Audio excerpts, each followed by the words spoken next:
Foundry VTT is a fantastic virtual tabletop thanks in big part to its stellar modding community, but browsing through all those mods and finding the best ones can be difficult and very time-consuming. That's where I come in to help you. In this video, I will give you 10 interesting Foundry plugins that are sure to improve your games and impress your players.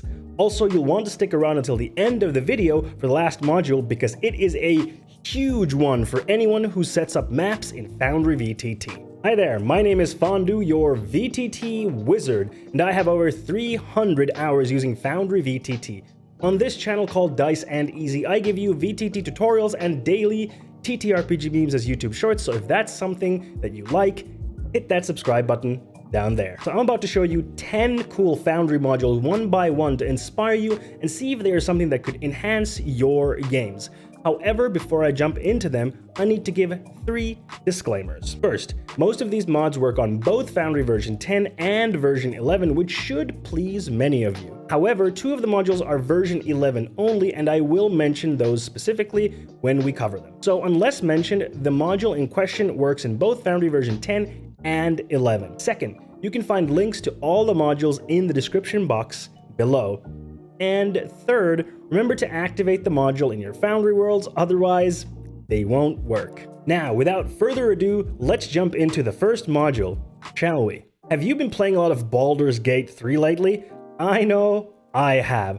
Who's your favorite party member, by the way? I don't know, for me it's probably Astarion and Shadowheart, but anyway, do you also want your Foundry combat to have a similar turn tracker to Baldur's Gate 3? Well, Carousel Combat Tracker is the module for you. When you have an active combat encounter, this module will add portraits for all the actors in the encounter at the top of the screen in place of the scene navigation UI. Your regular combat tracker controls will be displayed on the left-hand side of the carousel, and hovering your mouse over a portrait will give you a bunch of controls and additional information. These controls are toggle defeated, toggle hidden, and ping, and the information will include things like HP, AC, status effects, and initiative. The information shown when you hover your mouse over the portrait can be changed in the module settings. And you'll be happy to hear that this module is system agnostic, so you can use it with all game systems. However, some systems might have some oddities in them according to the developer. Unfortunately, this module is only available for Foundry version 11, but worry not, because there is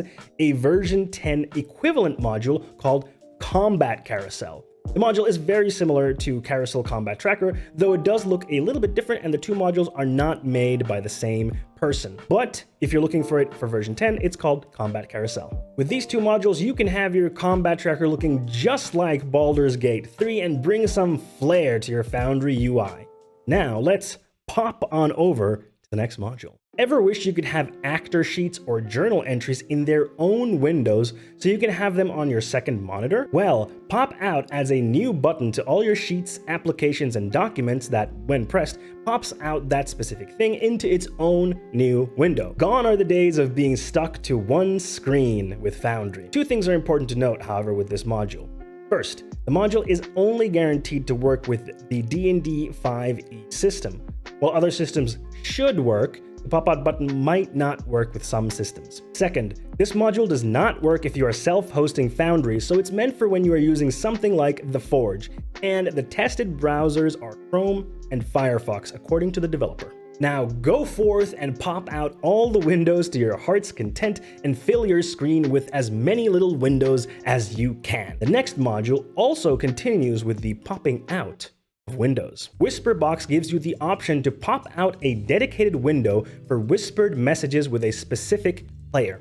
This means that instead of having the whispered messages among all the other chat messages in your main chat window, you will have a dedicated space for them with that specific player. This window will also include the whispered chat history between you and that player, so you can see what was said in the past. To pop out this window, you can do it from the player context menu or by right-clicking a token the player owns and clicking the spy icon in the bottom left. The module also has an option to automatically launch the window whenever you receive a whispered message. This module should allow you to keep easier track of all your whispered conversation and tidy up your general chat window. Now, let's build on over the next module. This module is a powerful one, so get ready. Build a Bonus adds a little otter-shaped button to the header of all your actor, item, and effect windows, which gives you the ability to apply a bonus to any attack roll, damage roll, saving throw DC, saving throw, ability check, or hit die roll for bonuses that should apply only under specific circumstances. For example, you could set up these specific bonuses with Build a Bonus. 1. Give your wizard player a bonus to the saving throw DC with just divination spells and make the bonus equal to the level of the spell. 2. Give your paladin an aura that grants each enemy within 10 feet a -2 to melee attack rolls. 3. Give your rogue player a magic item that creates a 15-foot radius template inside which everyone gets a damage roll bonus equal to the rogue's sneak attack dice. That's just a few examples, and you can do so much more with this module. You can conveniently set up conditions for the bonus, and the module allows you to get quite granular with them. The module can feel a bit intimidating to use, so if you want me to make a full tutorial just for Build a Bonus, let me know in the comments below. Now for the bad news. This module is only guaranteed to work with Foundry version 11. Although I have tried it in version 10, but I can't guarantee it works with anything other than version 11. Properly then. Also, as you might have guessed, the module is meant for the D&D 5e game system. With Build a Bonus, you'll be able to set up all your weirdly specific bonuses and never have to worry about if you remember to apply them. That even includes items, which is what the next module touches on.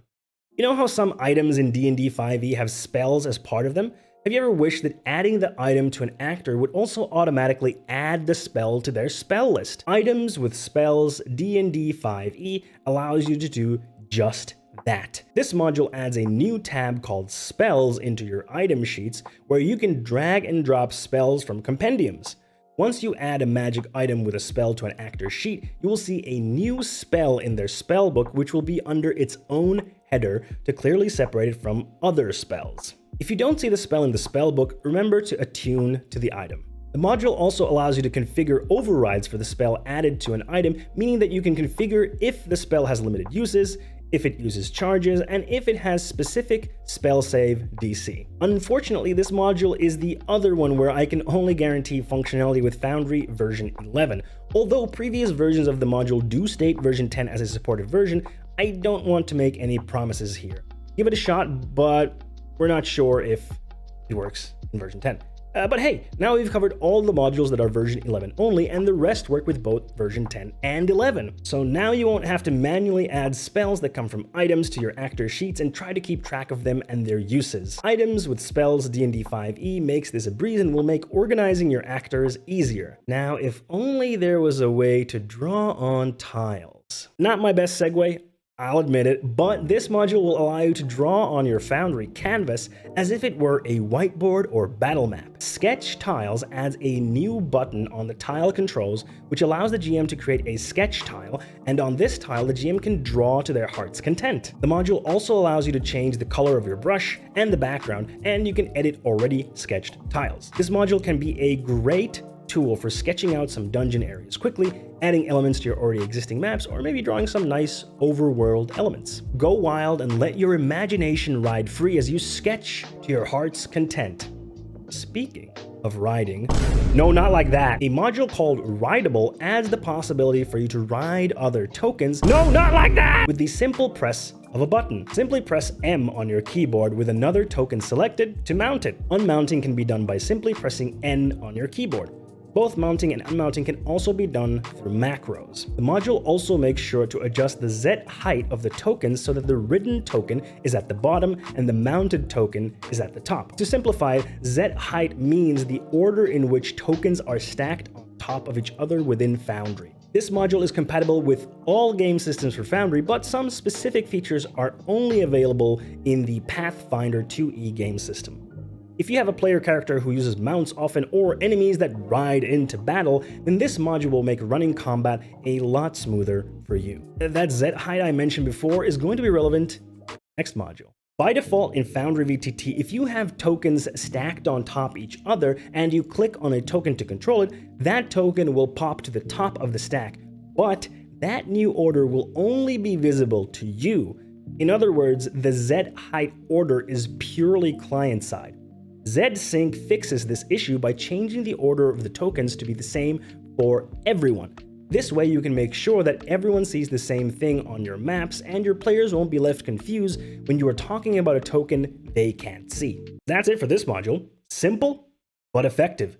Now let's talk about token frames. Some time ago I made a tutorial for a module called Tokenizer, which lets you create cool tokens from your character's portrait art in just a few seconds. By the way, if you haven't seen that video, I highly recommend it. It will be linked in the top right-hand corner now. That module offers a good chunk of different frames, but what if I told you there's a way to get even more frames? Token frames adds a whole host of new token frames to use with Tokenizer. You'll find these new token frames when you go to add a new token frame to your character art. Importantly, all of these additional token frames have been sourced from other open source projects, so you can feel safe in using them. I really like it since it lets you create more varied tokens to use. Let your creativity run wild. Now to the biggest module in this whole list. As I said in the beginning, this module is absolutely huge, and all of you map makers and people who set up maps in Foundry will love it. DF Architect adds an absolute boatload of new features for building and setting up maps in Foundry VTT, and there are so many features that I will not have time to mention them all here, so these are some of the highlights of the features in DF Architect. First, DF Architect makes it so that you can see walls, lights, and sounds all at the same time. This makes editing your maps much faster as you won't have to jump between layers constantly, and makes it easier to line up the different elements in your map, for example, walls and lighting and sounds. You can toggle this multi-layer view on and off as you wish. The tiles, walls, lights, and sounds layers will now each display an object counter to the left of the sidebar that displays how many objects are on that layer in your specific scene. You can also hover the counter for more information. This will make it easier for you to understand how many elements there are in your map and to optimize it by removing unnecessary elements. DF Architect also adds an eyedropper tool to any Foundry config dialog that has a color selector to quickly select a color from the current map. This is great when you're trying to match a light color to a material in the map like lava or water. This module furthermore makes it so that layers are now mapped to keyboard shortcuts for quick switching, and these shortcuts are fully customizable in the module settings. DF Architect allows for grid snapping to be toggled to snap to box centers instead of intersections. This is useful for placing walls or similar in between the usual snap points without having to hold shift and avoid not getting the wall's ends lined up right. This module has so many features than just these 5 that I mentioned, and I could honestly spend a whole video on this module alone.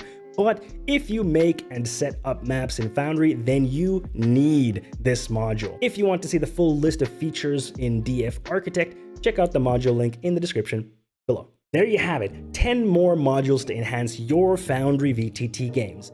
Let's go through them quickly again to refresh your mind. Carousel Combat Tracker. Want a combat tracker like Baldur's Gate 3? Check out Carousel Combat Tracker if you're on version 11 of Foundry, and Combat Carousel if you're on version 10. Pop out.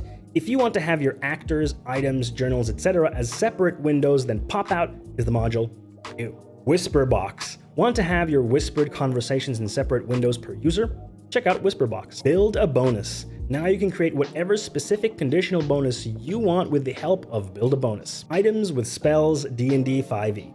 This module lets you add spells straight into the items so they automatically get added to the actor's spellbooks. Check out Items with spells D&D 5e. Sketch tiles. Drawing onto tiles is now a reality thanks to sketch tile. Rideable. Now mounting other tokens is super simple. Not like that! With Rideable. Zsync. Normally Z height is only on a per client basis, but Zsync makes it so that all users have the tokens Z heights synced. Token frames. Wish you could add even more flair and pizzazz to your actor tokens? With token frames, you'll have a bunch of new frames for your tokenizer tokens. Last but not least, DF Architect. This absolutely massive map-making module adds a whole host of undeniably fantastic features. If you fiddle with maps at all in Foundry, you need to get DF Architect. Another day, another Foundry module video in the bag. Which of these modules will you be using in your Foundry games? Let me know in the comments below, and even if you won't be using any module, leave an emoji in the comments because that helps with the YouTube algorithm. That'd be pretty nice. While you're down there commenting, I would also kindly ask for a like to the video and a subscribe to the channel, as that will help this video reach more Foundry using people. I also stream every Monday and Friday at 6 p.m. Eastern European Time, which is 8 a.m. Pacific and 11 a.m. Eastern on twitch.tv/diceandeasy, where you can see me playing games and discussing TTRPGs. You can find a link to my Twitch channel in the description below. Would love to see you there. Alright, on the screen right now you're going to see another video of mine where I give you my must-have Foundry modules. Check it out to get the most out of your Foundry experience. Thanks a lot for watching this video, and I'll see you in the next one. Bye-bye.